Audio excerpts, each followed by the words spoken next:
there, it's me again, Kay, and welcome back to my channel. So, for today's video, i-update ko lang kayo about dun sa pag-inom ko nitong Lean and Green, ayan, na coffee.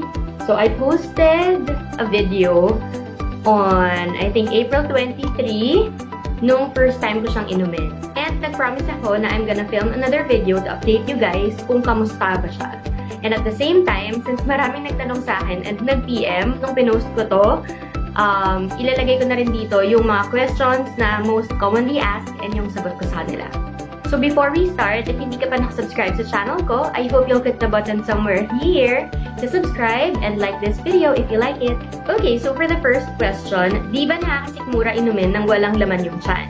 Actually, kinoment to dun sa una kong video, ilalagay ko na lang kung sino siya dito kasi sabi niya, basahin ko yung comment niya. Pero yun yung tanong niya. Okay, to answer your question, sa akin na, ako kasi personally, hindi sumakit yung sikmura ko, hindi sumakit yung tiyan ko, nang iniinom ko siya nang walang laman yung tiyan ko or hindi pa ako kumakain. I wouldn't say that this is applicable to everyone kasi iba-iba naman tayo ng chemical makeup ng katawan and iba't-iba din yung mga internal organs natin, paano mag-react sa mga pagkain or sa mga iniinom natin. Pero ang sa akin na, personally, kung ako yung tatanungin mo, no, hindi sumakit yung tiyan ko, hindi ako sinikmura, walang pangangasim or heartburn na naganap. Second question, maraming nagtanong nito sa IGDM tsaka sa FB na nag-PM sa akin, nagpalpitate daw ba ako? I am happy to say na hindi. Hindi ako nagpalpitate sa product na to. And kung ikukumpara ko siya dun sa mga dating na-try ko na Slimming Coffee tsaka yung mga pills, diba binanggit ko nga dati, nag-ballerina ako, Shendezu, trinay ko yung mga iba't ibang kape. Basta kung ano makita ko minsan na pinupost ng mga tao na pumayat sila or nakakapayat na pinupost ng mga seller, tinatry ko talaga siya dati ng walang takot. Pero like after a day or two, pag naramdaman ko na nagpapalpitate ako, ayoko. Nisa-stop ko talaga. Naalala ko pa before, sa Infosys pa ako nag-work noon, sa may market yung office namin. Nag-ballerina ako. Pumayat ako doon, yes, dumiit yung bewang ko and everything, pero parang lagi akong bad mood, tsaka nahihilo, tapos parang hihimatayin ako. So, ni-stop ko. Years ago, nung nag-work din ako sa Accenture, may tinake din ako na Slimming Coffee. Pero nung naramdaman ko na parang everyday ang bad mood ko, tas ang dali kong masad or ma-depress, sabi ko, okay, hindi okay ito. Basta ganun. Ang tagal ko nang nagtatry ng mga Slimming Coffee at saka mga pills, pag may mga effect siya na nagpapalpitate or nakaka-depress or nakakasad, tinitigil ko talaga. Ito hindi. Napanindigan ko siya nang naka 2 boxes ako. Third question is, nag-LBM ka ba? Hindi. Happy rin ako na hindi naka-LBM itong product na to kasi iwas din ako sa mga product na naka-LBM. Bakit? Well, okay fine, nakaka-detoxify pag naka-LBM. Pero na-experience ko na rin dati, nagtitake ako ng isang gamot, hindi ko nasasabihan kung ano, na ang effect niya, lagi akong nag-LBM. So, akala ko, uy, okay yun kasi nade-detoxify yung katawan ko, nalalabas ko yung mga bad elements sa katawan ko, pumapayat ako, lumiliit yung tiyan ko. Pero it came to a point na na-hospital ako. And nung na-hospital ako, ang sinabi nung doctor, ang sinabi sa hospital, pag pinipurge daw natin yung katawan natin na halos araw-araw mag-poop ng ganun kadami, bad na rin siya for the system. As in, super sakit ng tiyan ko na na-ER ako, ganung levels.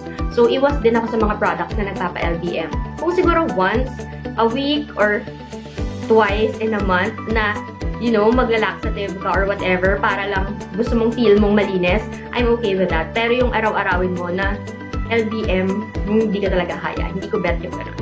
Fourth question is, hindi ba weird yung texture? Hindi, not at all. It's just your typical coffee na may mga maliliit na psyllium fiber, pero sobrang liit niya at sobrang konti niya, it's barely noticeable. And kung ma-herb yung taste niya, hindi ko na isipan ng gano'n.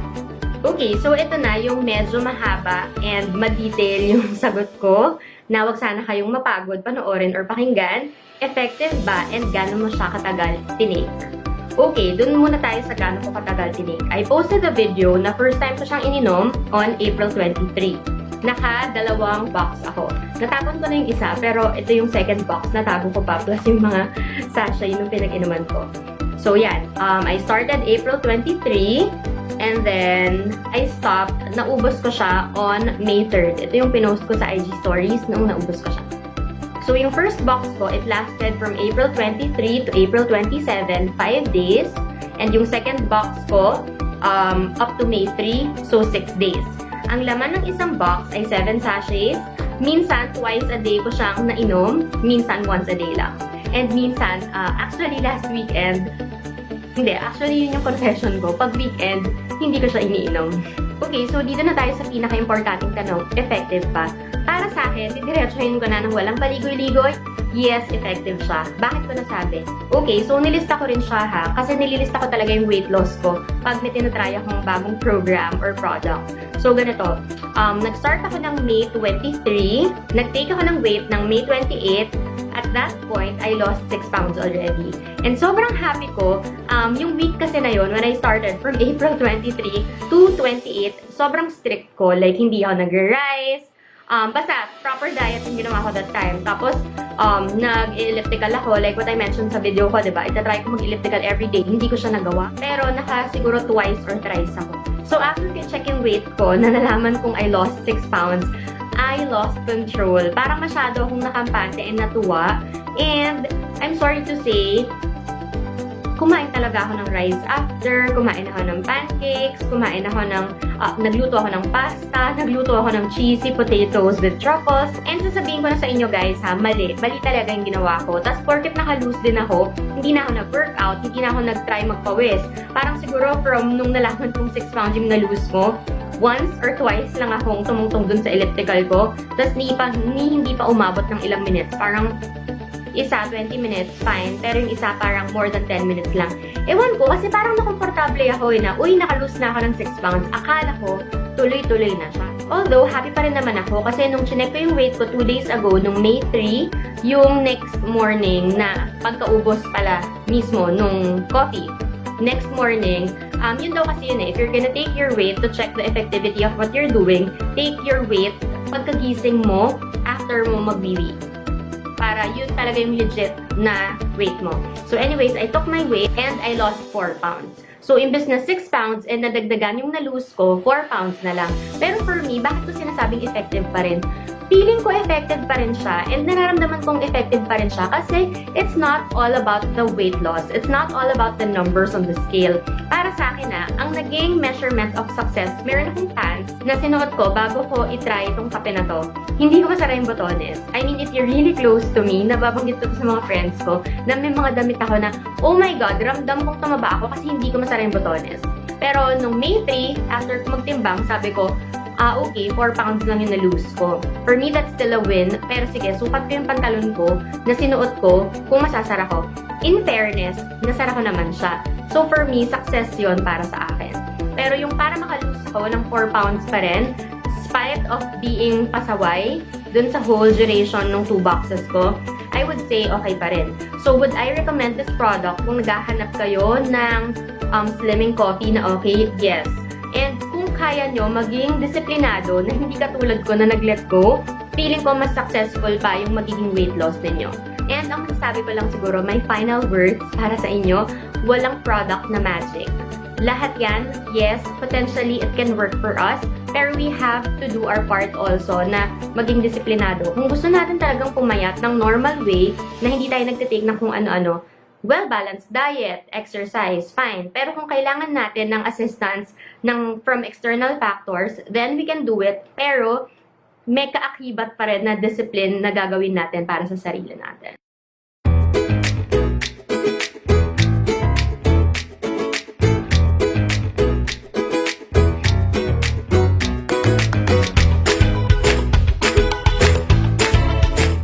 And welcome back to my channel. So, for today's video, meron na naman tayong itatry and isa-share ko sa inyo kung masarap ba yung lasa nitong milk tea na to by Lean and Green. Ayan, kung naaalala nyo, meron din akong video, nag-try tayo ng Lean and Green Slimming Coffee. This time around, they have naman yung variant na milk tea. Dream come true siya sa akin kung masarap ang magiging lasa nito. Kasi, well, walang nakasulat sa box ha, na slimming siya or whatsoever. Pero I am assuming that since it's made by Lean and Green and meron silang slimming coffee, slimming rin siya. Plus, yung ingredients niya, familiar naman ako. And kung matagal na rin kayong umiinom ng mga slimming coffee or mga supplements, malalaman nyo or alam ninyo na itong mga ingredients na to ay very popular na nakatulong mag-slim down. Maglalagay ako ng mga information tungkol sa mga ingredients niya para malaman natin kung anong benefits. Say for example, meron siyang CLA. Yun, hindi ako masyadong familiar. L-carnitine, yes, I'm very familiar kasi kahit yung Fit and Right na drink, may L-carnitine. Yerba mate, yan, familiar din ako dyan. May mga tsaa na slimming na may yerba mate. Medyo nga alam ko mahal yun eh. Tapos, meron din siyang ginseng, turmeric, green tea, and inulin fiber. Okay, so yan. Since na-share ko na kung ano yung mga major ingredients niya, I want to mention lang din na natuwa ako sa kanya kasi sugar-free siya. Nakalagay naman dito, stevia yung gamit nilang sweetener. So yan, matagal na akong nagli-lessen ng sugar and dito rin sa bahay, hindi na kami gumagamit ng sugar, stevia na rin yung mga nasa sachet. Kasi alam mo yun, kahit papano nakakatulong naman siya in fairness. Kesa yung white sugar talaga. So, yan. Hindi ko pa siya nabubuksan. Yan. Meron tayong dalawa. At ang isang box, meron siyang 5 sachet. So, buksan na natin siya. So, yan. Reminder lang din, guys. Pag bibili kayo online or kahit sa mga shop, ganyan, make sure na sealed yung mga binibili natin para sure. Tsaka, i-check nyo yung expiration date. Like, say, for example, ito. Ang expiration date niya, December 12, 2020 pa. So, matagal pa. Minsan kasi, di ba, parang hindi mo napapansin yung mga ganong detalye, tapos magugulat ka na lang, expired na pala, or hindi nakaseal, baka, alam mo na. Para safe, always check na nakaseal and may expiration date.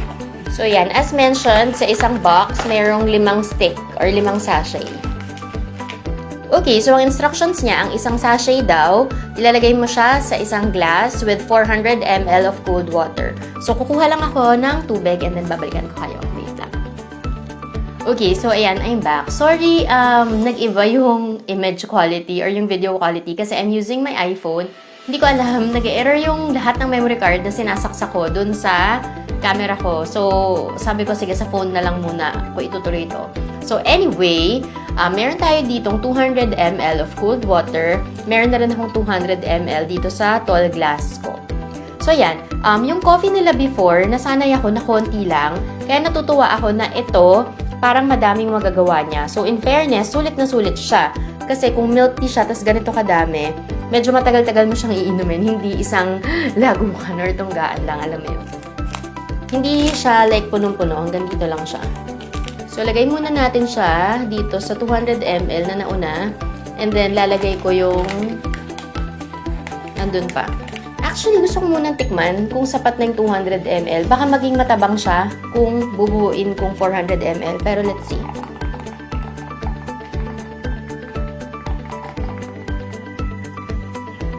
Okay. In fairness, masarap siya. Siguro wag muna lahat ng 200 ml, paunti-unti. Ano siya, hindi siya malapot na malapot eh. Pero yung kulay niya, hindi siya malabnaw. So, in fairness, sana, and mukha namang hindi siya tinipid yung ingredients. Okay, malasa pa rin naman siya. Totoo, nagsasabi sila ng totoo na 400 ml nga. So, ayan, nilahat ko na siya.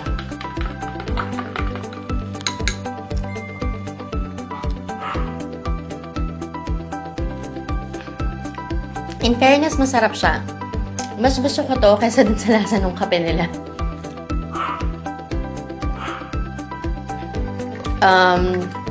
Lasa ba siyang milk tea? Oo, lasa siyang milk tea. Masarap siya. Kaya ko naman siyang panindigan. Kulang na lang ng pearls. Pwede na. May mga buo-buo lang siyang ganyan. So, watch out na lang na mahalo mo siya mabuti. So, yun lang guys. I hope you found this video helpful. Kung naghahanap kayo ng review or ng idea, gusto nyo magkaroon ng idea kung anong lasa nitong lean and green na milk tea. Sorry, hindi ko alam kung saan ako titingin. Hindi ako sanay mag full vlog or sit-down vlog sa phone. Yun. So, sana nakatulong tong video na to. Kung naghahanap kayo ng information kung masarap ba to, para malaman nyo kung bago nyo siya bibilhin, kung sulit pa.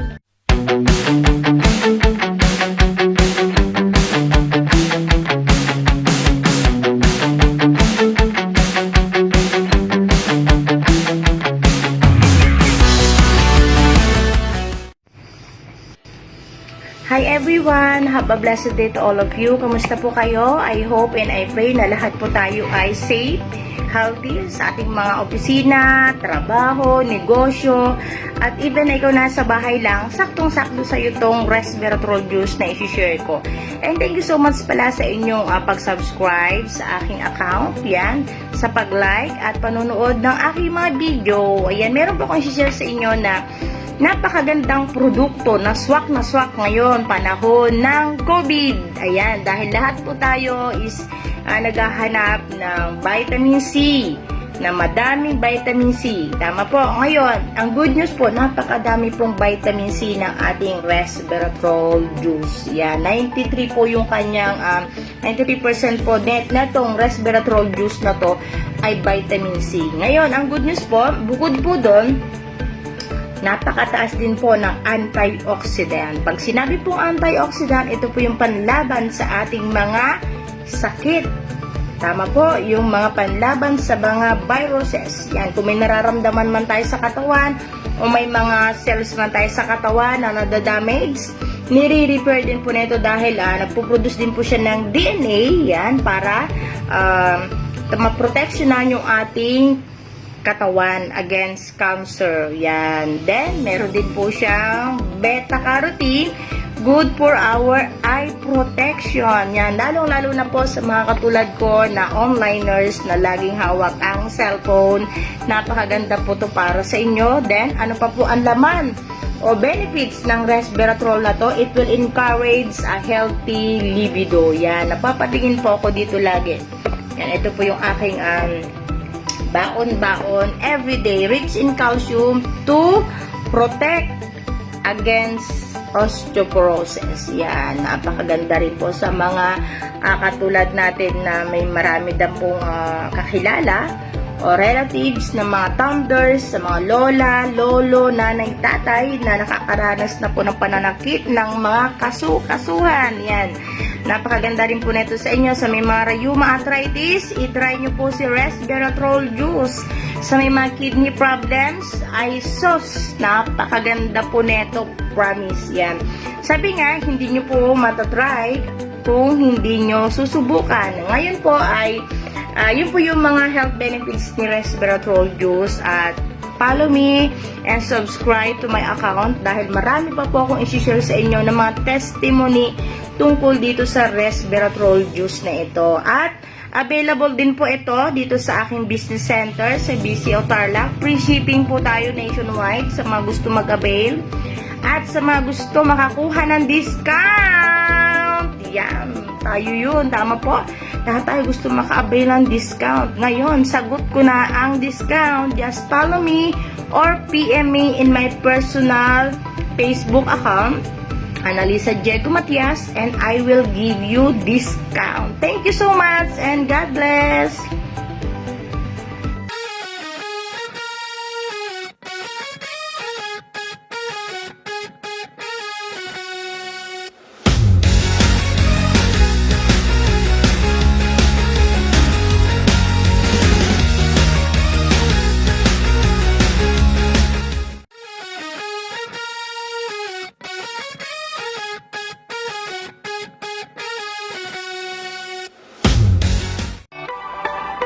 Hi! Good morning, Kapamilya! First of all, gusto ko lang magpasalamat kay God dahil sa lahat ng blessings na binigay niya sa akin. Second is, sa lahat ng bumubuo ng Lean and Green Trading Corporation, you know who you are. Thank you so much po. Isa din po kayo sa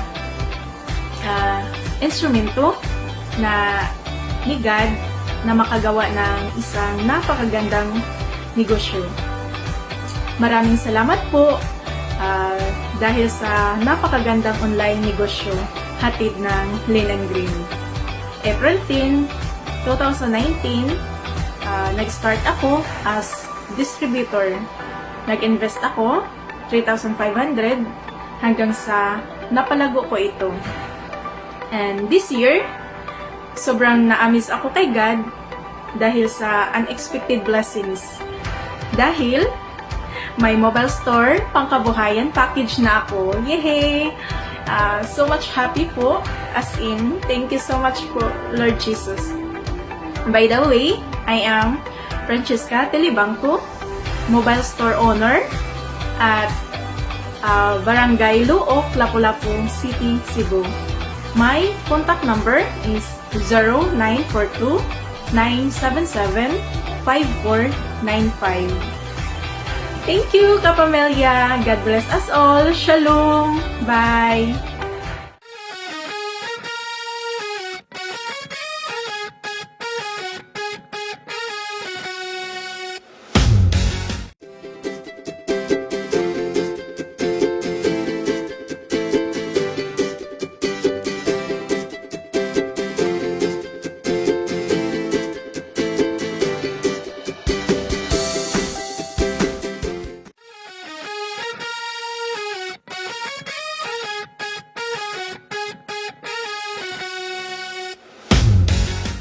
Hi Lians! Happy to share the good news to all. I am Glyza Banillas, proud owner of a Linen Green mobile store pangkabuhayan package situated at Lower Bicutan, Taguig. You may contact me at my mobile number 0923-95-80-165 or visit my Facebook page at Linen Green Mobile Store, Lower Bicutan. Looking forward to having a business transaction with you. Sama-sama tayong umasenso sa promising business na ito. Dito sa Linen Green, healthy ka na, kumikita ka pa. Maraming salamat mga suki and God bless us all.